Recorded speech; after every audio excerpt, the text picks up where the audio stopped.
दोस्तों मैं राज बोल रहा हूँ। शेयर ट्रैक में आपका स्वागत है।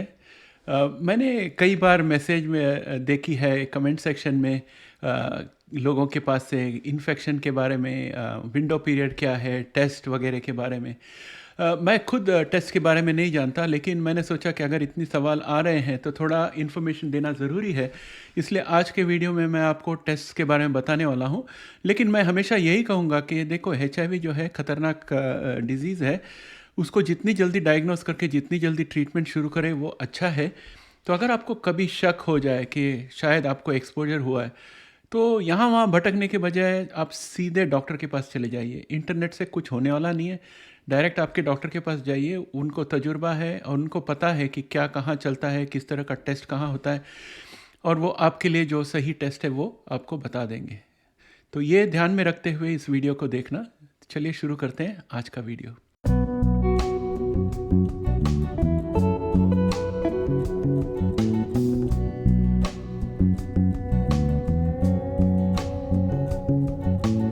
दोस्तों पहले हम देखते हैं कि HIV ट्रांसमिट किस तरह से होता है। जब दो व्यक्ति आपस में संबंध रखते हैं तो HIV फैलने की संभावना है अगर एक में HIV हो तो। ये जो सिरिंजेस रहती है वो दोबारा इस्तेमाल करने पर भी HIV होने की चांसेस है अगर उस नीडल को किसी HIV पेशेंट ने पहले यूज़ किया हो। ज़्यादातर ड्रग यूज़ वाले जो लोग होते हैं उनमें HIV होती है और वो नीडल शेयर करते हैं और HIV एक व्यक्ति से दूसरे व्यक्ति पे फैलती है। तीसरा कैटेगरी है मदर टू चाइल्ड ट्रांसमिशन। इसमें बहुत अलग अलग दो स्टेप में बच्चे को खतरा है। एक तो प्रेगनेंसी के टाइम बच्चे को खतरा है, अगर बच गए तो जब इम्बेलिकल कॉर्ड वगैरह कट करते हैं, वो पैदा होता है, तभी भी ट्रांसमिशन रिस्क का खतरा है।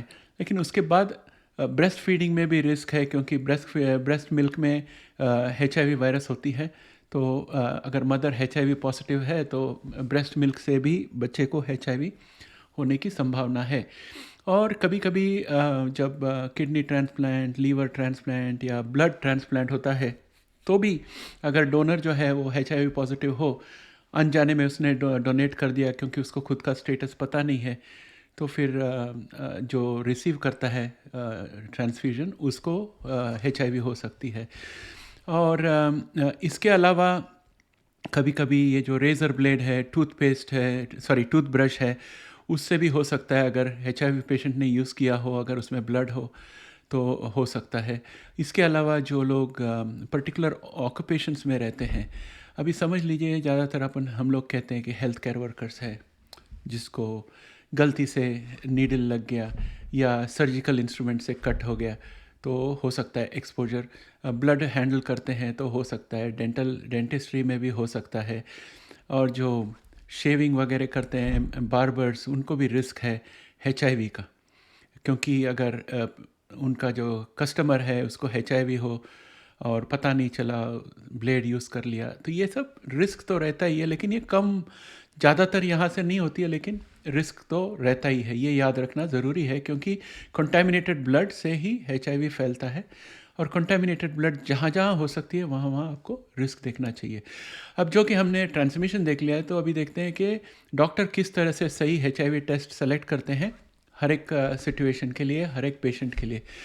तो ये हेल्थ केयर प्रोफेशनल्स जो है, वो डॉक्टर्स जो है, वो बहुत सारी चीज़ें ध्यान में रखते हुए डिसाइड करते हैं कि किसको किस तरह का टेस्ट देना चाहिए। और वो जिस जिस तरह से डिसाइड करते हैं, वो उसमें वो देखते हैं कि ये इस इंसान को रिस्क फैक्टर कितना है। अगर हेल्थ केयर वर्कर है या सेक्स वर्कर है तो क्या रिस्क हो सकता है, अगर स्टूडेंट है तो उसको क्या रिस्क हो सकता है, और अगर अकाउंटेंट है तो उसको क्या रिस्क हो सकता है। ये सब देखते हैं कि भाई आपने पिछले 24 घंटे में क्या किया, आपको क्यों शक हो रहा है कि आपको HIV एक्सपोजर है। ये सब सवाल पूछेंगे और पूछेंगे कितने दिन पहले आपको लगता है एक्सपोजर हुआ। ये सब देखने के बाद वो डिसाइड करेंगे कि कौन सा टेस्ट देना है। पहले डॉक्टर रिस्क असेसमेंट करेंगे, आपकी हिस्ट्री कैसी है, क्या आप अलग अलग लोगों के साथ शारीरिक संबंध रखते हो, क्या आप ड्रग्स लेते हो, ये सब देखेंगे कि आपका पेशा क्या है। फिर उसके ऊपर से वो डिसाइड करेंगे कि आपका रिस्क लेवल कितना है, आपको इन्फेक्शन से कितना एक्सपोजर होने का रिस्क है, तो वो देखते हैं। फिर उसके बाद अगर हाई रिस्क सिचुएशन है तो वो सेंसिटिव टेस्ट डालेंगे जो इमीडिएटली रिजल्ट दे सकता है, और उसको कंफर्म करने के लिए एक और टेस्ट लगा देंगे। तो कुछ इस तरह से करेंगे। और हमेशा लोग विंडो पीरियड कहते हैं, तो विंडो पीरियड क्या होता है? तो विंडो पीरियड वो वक्त है जब HIV इन्फेक्शन शरीर में हुई है, लेकिन उसका जो एंटीबॉडीज़ वगैरह डिटेक्ट नहीं हुआ है।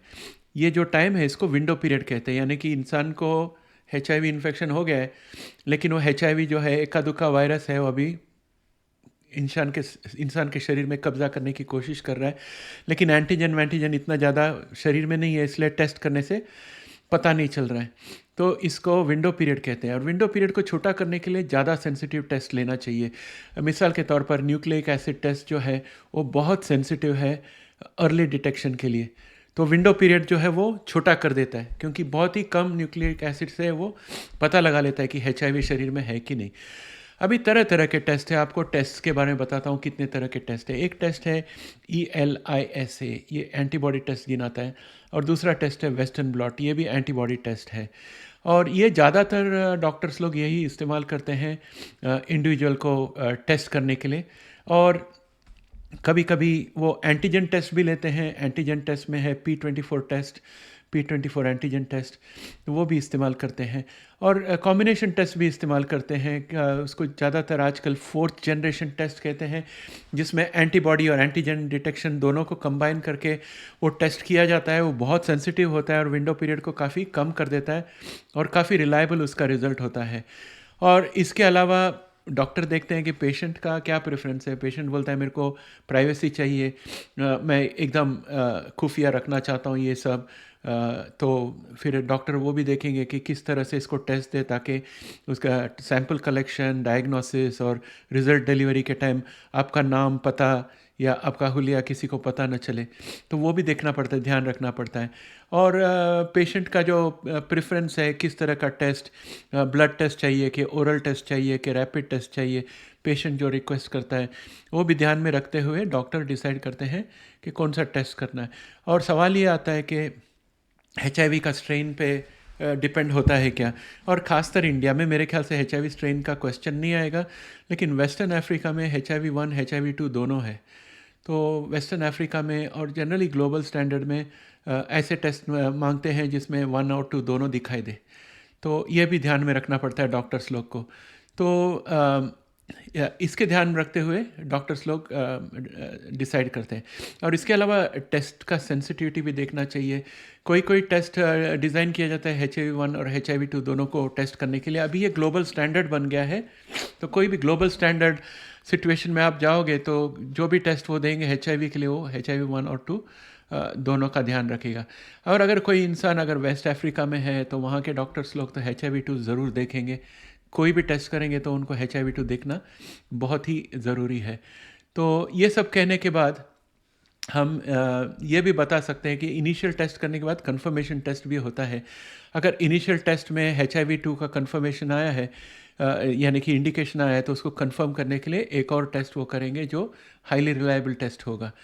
तो टुक में कहा जाए तो ये जो टेस्ट है ये ऐसी चीज़ नहीं है जैसे कि हम समझ लीजिए हमको आइसक्रीम मेकर ख़रीदना है या हमारे को मिक्सर ख़रीदना है, अमेज़ॉन में गए और उसका रिव्यूज़ देखा और ख़रीदा। ये ऐसे नहीं है। ये टेस्ट के लिए आपको डॉक्टर के पास जाना बहुत ज़रूरी है। डॉक्टर की सलाह के बिना ये कोई चीज़ यहाँ पर ठीक से नहीं हो सकता, क्योंकि डॉक्टर को पता है कि क्या सही है और कौन सा टेस्ट कौन से वक्त इस्तेमाल करना चाहिए।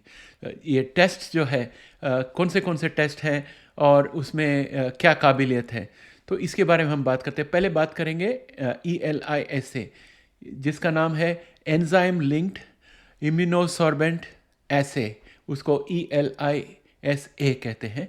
तो ELISA जो है वो हमेशा इनिशियल स्क्रीनिंग टेस्ट के लिए यूज़ करते हैं। ये एक एंटीबॉडी टेस्ट है जो HIV का एंटीबॉडीज़ को टेस्ट करता है। और अगर पॉजिटिव आया तो उसके बाद कंफर्मेशन टेस्ट करना पड़ता है। कंफर्मेशन टेस्ट के लिए भी एंटीबॉडी टेस्ट ही होता है, लेकिन वो वेस्टर्न ब्लॉट टेस्ट कहा जाता है, जो एक कंफर्मेटरी टेस्ट है जो ELISA रिजल्ट को वेरीफाई करता है और स्पेसिफिक है HIV एंटीबॉडी को डिटेक्ट करता है, और जो फॉल्स पॉजिटिव होने का चांस है उसको निकाल देता है। समझ लीजिए किसी को गलती से ELISA में पॉजिटिव का बताया गया, तो फिर उसको वेस्टर्न ब्लॉट टेस्ट करेंगे, और वेस्टर्न ब्लॉट टेस्ट जो है उसका रिज़ल्ट बहुत रिलायबल है। उसमें अगर नेगेटिव आया, यानी कि समझ लीजिए कि आप नेगेटिव हो। लेकिन ये सब डिसीजन जो है कि एक और बार वेस्टर्न ब्लॉट करना है कि नहीं, ये सब डॉक्टर कर सकते हैं, क्योंकि उनके पास वो नॉलेज है। उनको पता है कि उनके इलाके में और कितने केस ऐसे आए हुए हैं, तो उन्हें बहुत अच्छी तरह से मालूम होगा कि टेस्ट कौन सा करना है, कभी करना है। तो दूसरा टेस्ट है antigen test. P24 antigen test जो है वो HIV का P24 प्रोटीन आइडेंटिफाई करता है, और अर्ली डिटेक्शन के लिए यूज़ किया जाता है एंटीबॉडी टेस्ट के साथ कॉम्बिनेशन में, तो कंफर्मेशन हो जाती है। और इसके अलावा फोर्थ जनरेशन टेस्ट भी है, और ये फोर्थ जनरेशन टेस्ट जो है उसमें एंटीबॉडी और एंटीजन टेस्ट दोनों को मिला के टेस्ट किया जाता है, और उसका वो जो है शॉर्ट विंडो पीरियड कर देता है। इसका मतलब है इन्फेक्शन का सस्पिशन होते ही वो टेस्ट करो तो तुरंत पता चल जाएगा कि इन्फेक्शन शुरू हुई कि नहीं, और ट्रीटमेंट इमीडिएटली शुरू हो सकता है। और इसमें है हमारे पास न्यूक्लिक एसिड टेस्ट। ये जो है इसको हम PCR टेस्ट भी कहते हैं। कोविड के टाइम PCR टेस्ट किया था कोविड एंटीजन के लिए, तो इसको पॉलीमरेज चेन रिएक्शन टेस्ट कहते हैं, इसलिए PCR कहते हैं। और ये टेस्ट जो है वो जो जेनेटिक मटेरियल रहता है जिस वायरस का, समझ लीजिए HIV के लिए PCR किया, तो HIV का जो जेनेटिक मटेरियल है वो जितना भी थोड़ी मात्रा में रहेगा उसको एम्पलीफाई करता है, यानी कि बढ़ाता है उसकी संख्या, और आपको बताता है टेस्ट में। यानी कि टेस्ट में अगर उसको 1 यूनिट दिखाई दिया होगा तो रिज़ल्ट देने के टाइम वो बताएगा कि 1 यूनिट का वो एक्सपेंड करके बताएगा, यानी कि बहुत सेंसिटिव टेस्ट है। तो आपको ये टेस्ट जो है हमेशा हाई रिस्क सिचुएशन में पहले यूज़ करते हैं। मुझे लगता है कि अगर किसी डॉक्टर को लगे कि उसका पेशेंट जो है जिसको उसने ऑपरेट वगैरह किया था, उसने अपना HIV स्टेटस डिस्क्लोज़ नहीं किया, और डॉक्टर को अगर टेंशन हो गया, तो ये टेस्ट वो इस्तेमाल करेंगे तुरंत। तो ऐसा मैं आपको उदाहरण देना चाहता हूँ।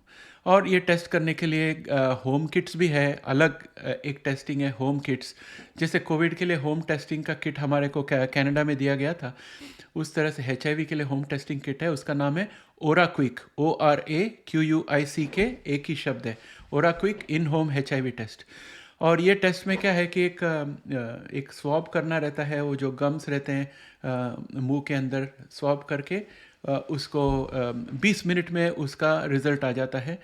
और दूसरा टेस्ट होता है जहाँ पर आप ब्लड सैंपल घर में ही खुद ही निकालो और लैब को भेज दो, और लैब आपको फ़ोन में बता देंगे कि हुआ है कि नहीं। तो पता नहीं कि मुंबई में है कि नहीं ये फैसिलिटी, या इंडिया में है कि नहीं ये फैसिलिटी, या आप जानते हो, आपका डॉक्टर भी जानता है। तो हमेशा डॉक्टर से बात करना बहुत ही ज़रूरी है। और एक और कैटेगरी टेस्ट है जिसको INSTI HIV1/HIV2 टेस्ट कहते हैं।